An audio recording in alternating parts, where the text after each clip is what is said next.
Hello there, and thank you for looking in on this Thursday night. I'm Lenise May. So clearly we have a lot to cover here for you on Fox 10 News at 9. Candace, we're going to start with you. We understand a gruesome discovery was made in Foley. Right, so clearly a lot to sort through when it comes to that explosion. Bob, we'll check back in with you later. Getting back now to the aftermath of that historic flooding in the area, it's life as usual for a lot of us. But for some, well, getting back to normal is going to be a long road.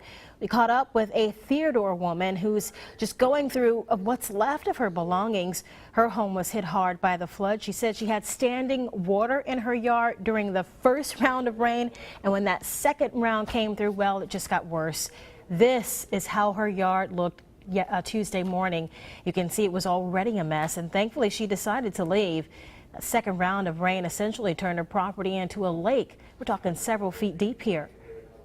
She's got a creek behind her house that flows into Fowl River. With all that heavy rainfall, the river and the creek, it turned into one large body of water.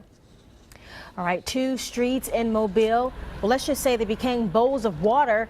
We're talking about McGregor and Gerby here. The heavy downpour opened up huge sinkholes. The Public Works Director, Bill Harkin, says crews are constantly assessing the damage throughout the port city. But as for when the roads are going to be fixed, we're learning that's up to the city engineer. My crews are out. They received from Monday through this morning about 300 of the 311 calls that we start to investigate for different types of washouts.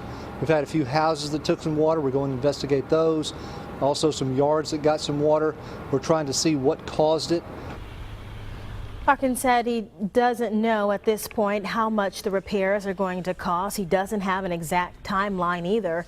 You can expect them to be closed for a few weeks, though.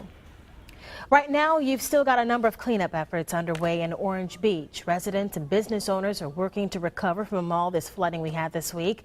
3 boats were found washed ashore on the beach near Perdido Beach Resort. A towboat company had to come in to get one of those boats, which they say floated there from Old River near Ono Island.